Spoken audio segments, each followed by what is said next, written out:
Welcome campers. In today's video, we're checking out a cabin that was built in 1899. Once we get there, I'll tell you the backstory of the early Arizona pioneer that settled there and built the cabin. And after that, we're gonna go find a cliffside camp spot. So stay tuned.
So a lot of this trail we've been on is really overgrown, like just wide enough to fit the Jeep through. And yeah, you could tell it's been a long time since somebody's been out here. So we're excited to check out this cabin. And the way down to it, we're pretty much going down the side of a mountain, just like zigzagging down the side. So yeah, it is a climb down this mountain. If you don't want any scratches on your vehicle, this is the trail you should not do. Yeah.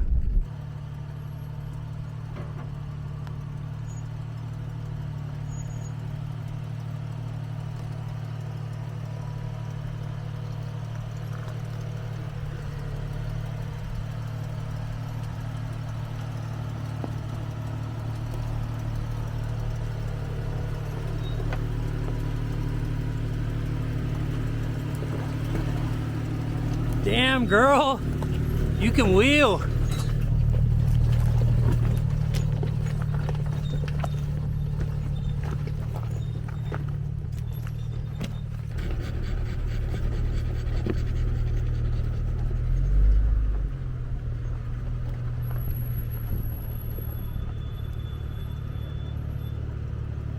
We have arrived. This looks like the old bed frame from a Fred Pranty cabin. I don't know why someone would take it out of the cabin. Let's keep this history preserved for as long as possible. We're going to begin Fred Pranty's story when he was 17 years old. In 1879, Fred's mother, Mary, attempted to settle near her family in Peru, Nebraska. Mary commissioned Fred to drive the family's cattle to Peru, but she was let down. Fred never arrived, and his family thought he had been killed.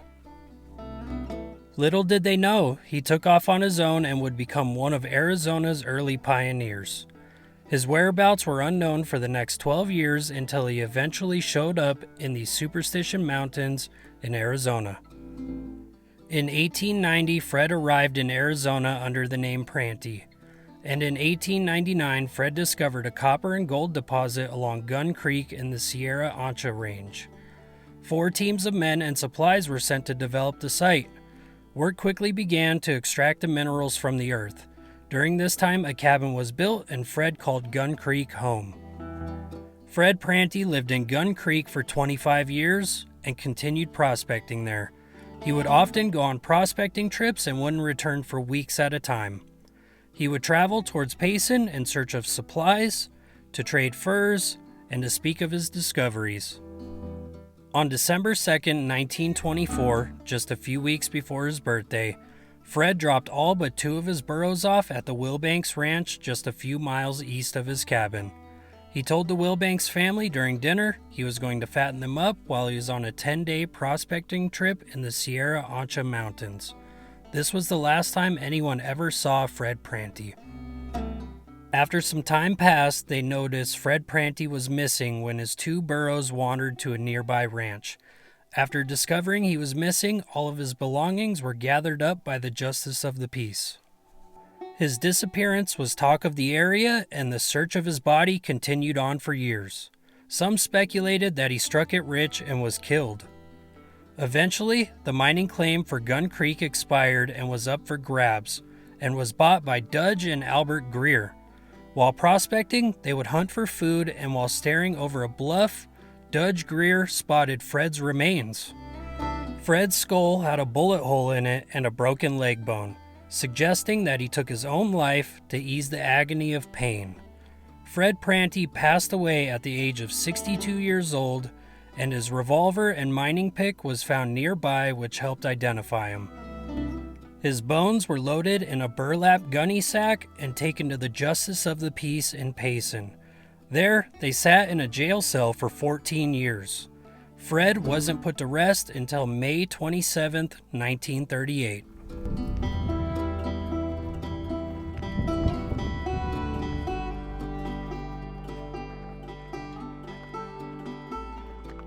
All right, we checked out the entire cabin. This is an awesome piece of history. I'm so glad that it's still accessible on forest roads and public lands. But we got our fill of the cabin. We have a long ways to get to the trailhead, so we have to air up so we could go find camp. So once we get to the trailhead, I'll see you guys. I want to give a huge thank you to Kevin Allard of AZ Backcountry Explorers for letting me use parts of his article to tell the story of this early Arizona pioneer. Arizona Backcountry Explorers is a pro-motorized access advocacy group and membership association dedicated to promoting adventure and engaging the outdoor community in the radical policy decisions threatening Arizona's public lands. If you're interested in joining, I'll have links to their website, Facebook page, and the Fred Pranty article in the description below. So we're in the process of airing up tires and putting the sway bar back on. That was an awesome trip to the cabin.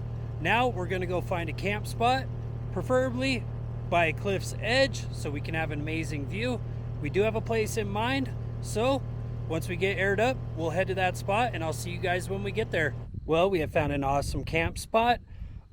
It's not extremely far away from people, which is what we prefer. We prefer to be the only people for miles, just so we have our privacy. But we did find an awesome camp spot. It is right on the edge of a cliff. I think you could see the lake up there. Hold on. Yeah, the lake is somewhere up there. I'll give you guys a better view of it later. But yeah, we're getting camp set up. I got the solar panel resting against a rock over there, charging up our auxiliary battery. We're setting up tables, chairs. I'm gonna get everything for the shower ready. Once we have camp set up, I will give you guys a tour. Well, here's our camp tour. We're gonna be cooking some shredded chicken tacos on the Blackstone tonight. This will be the first time actually taking it out camping. I know we did make our video on it about our favorite camp creations. Then over here we have our Nemo shower. Since we were hiking around to the cabin and it was pretty warm today in the Jeep, we're taking all out showers. So this is our pump shower, the Helio Nemo XL or LX. This thing's been awesome. I've had it well over a year, and that along with our Tough Stuff shower room is It's about as good as taking a shower at home. Then over here, we'll be sleeping in the tent tonight. We'll be we'll be nice and cozy in there. We'll be eating at the tailgater tire table. From here is the Tough Stuff shower room.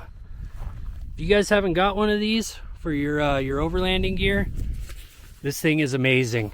It's I mean, you can use it for more than showering, obviously, but that's our main use. As we go around over here, I brought out our little baby 50-watt solar panel to keep the battery topped off, since we have both sides of the fridge opened up. We have well, I'll give you guys a tour of that, actually. If you guys don't have one of these either and you need a table, this thing is awesome. This is the aluminum one, so it maybe weighs 5-6 pounds. And I'll open this up. If you guys see Bean too. Hi, Bean. What's up, buddy? Yeah, he's had a long day and he's been eating dirt for some reason. Dog loves dirt and rocks. But over here, we have our Dometic 75 dual zone fridge. This thing's a monster. I mean, in this side, we have some of our drinks for later tonight. We have, you know, sodas, beer, coffee for in the morning, and an energy drink. We have half a gallon of tea from the house, and then we have practically a whole 24 pack of water. And there's still plenty of room in this side. We'll open up this side and show you in here. This is our food side. We have some rice to go along with the shredded chicken tacos, along with some pepperoncinis we brought from home. Got some shredded cheese, vacuum sealed, along with probably about 2 pounds of shredded chicken. Kind of brought too much, but we'll pig out on that. Then we have some bananas for in the morning, some sour cream, some cheese, and some pepperonis, because we're gonna have little finger sandwiches with our lunch today, but we were running a little late. And for dessert, we got a couple slices of cheesecake from Costco. That stuff is the best. But right there is the tour of camp. And this gets the job done. It's practically, we have everything we need to go on multiple day trips, or even overnighters like we're doing now to check out the cabin. Well, we just got done with our showers and we have the shower room put away, and I feel amazing. It was yeah, the wind was blowing, so that kind of sucked, but other than that, it feels great to be clean. Babe, how was your shower? Good. Hers was good too. Cold but good. But we have more than enough water left, so I'm going to use it to clean up the Blackstone, and then we're going to get started on dinner. And after eating our chicken burritos, we crawled into the tent to get some shut-eye. Oh, good morning, Bean.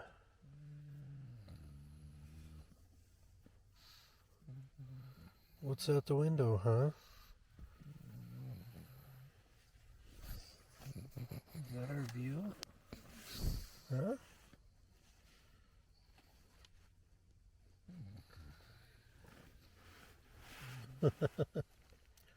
Good morning, pal.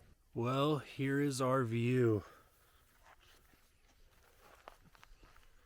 We're not right next to the cliff edge, but we have a beautiful view of the lake and the four peaks in the distance.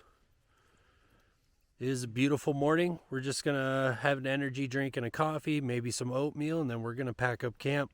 All right, well, we didn't have much of a breakfast because we've just been wanting to hit the road. So we got the whole Jeep packed up and good to go.